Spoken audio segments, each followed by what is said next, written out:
எங்களுக்கு இந்தியாதான் உதவணும். ஆக்கிரமிப்பு காஷ்மீரில் இருந்து வரும் குரல். பாகிஸ்தானில் குழப்பம். பாகிஸ்தான் ஆக்கிரமிப்பு காஷ்மீரில் கடந்த சில வாரங்களாக போராட்டங்கள் தீவிரமடைந்து வருகின்றன.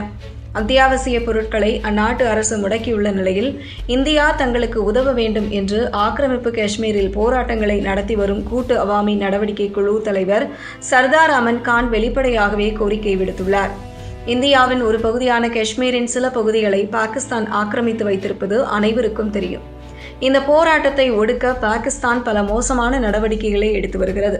குறிப்பாக ஆக்கிரமிப்பு காஷ்மீருக்கு செல்லும் அத்தியாவசிய பொருட்கள் அனைத்தையும் தடுத்து நிறுத்தி முடக்கியுள்ளது.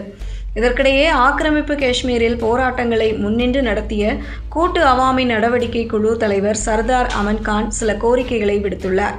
இந்தியா மனிதாபிமான உதவிகளை வழங்க வேண்டும் என்றும் கட்டுப்பாட்டு கோட்டு எல்லையை திறக்க வேண்டும் என்றும் கோரிக்கை விடுத்துள்ளார்.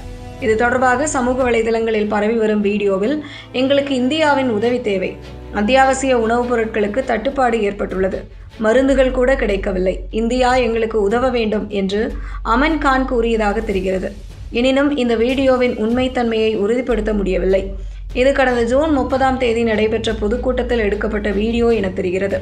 ராவல்கோட்டில் உள்ள ஈத்கா மைதானத்தில் நடைபெற்ற பொதுக்கூட்டத்தில் போராட்டக்காரர்களிடையே பேசிய அமன் கான், நாம் கட்டுப்பாட்டு கோடு எல்லையை நோக்கி செல்லலாமா என்று கேள்வி எழுப்பினார். அதற்கு அங்கு கூடியிருந்த மக்கள் செல்வோம் செல்வோம் என்று முழக்கமிட்டனர். மேலும் எங்களது கோரிக்கைகளை கேட்காமல் அரசு துப்பாக்கிச் சூடு நடத்தினால் எங்களுக்கும் வேறு வழிகள் உள்ளன என்றும் அவர் எச்சரிக்கை விடுத்தார். எல்லாவற்றையும் விட பூஞ்ச் மற்றும் டோடா பகுதிகளில் உள்ள கட்டுப்பாட்டு கோட்டு எல்லையை திறந்து நிலைமை மேலும் மோசமடைந்தால் பொதுமக்கள் இந்தியாவுக்கு வருவதற்கான வாய்ப்பை ஏற்படுத்த வேண்டும் என்றும் அமன் கான் வலியுறுத்தியுள்ளார். பாகிஸ்தான் அரசு அத்தியாவசிய பொருட்களை முற்றுகையிட்டு தடுத்துள்ளதால் அப்பகுதியில் உணவு மற்றும் மருந்துகளுக்கும் பற்றாக்குறை ஏற்பட்டுள்ளதாக அவர் குற்றம் சாட்டியுள்ளார். கடந்த மாதம் முதலே பாகிஸ்தான் ஆக்கிரமிப்பு காஷ்மீரில் பாகிஸ்தான் அரசுக்கு எதிராக பெரிய அளவில் போராட்டங்கள் நடைபெற்று வருகின்றன. கடந்த வாரம் நடைபெற்ற பேரணியில் ஆக்கிரமிப்பு காஷ்மீர் பாகிஸ்தானின் ஒரு பகுதி அல்ல மற்றும் எங்களுக்கு சுதந்திரம் வேண்டும் போன்ற முழக்கங்கள் எழுப்பப்பட்டன. ஆரம்பத்தில் உள்ளூர் மக்களின் உரிமைகள் மற்றும் நிர்வாக சீர்திருத்தங்களை வலியுறுத்தி தொடங்கிய இந்த போராட்டம் தற்போது பாகிஸ்தானின் கட்டுப்பாட்டில் இருந்து விடுதலை கோரும் இயக்கமாக மாறியுள்ளதாக அரசியல் ஆய்வாளர்கள் கூறுகின்றனர். ஜூன் 5 JAAC அமைப்பை பயங்கரவாத அமைப்பு என அறிவித்து பாகிஸ்தான் அரசு தடை விதித்தது.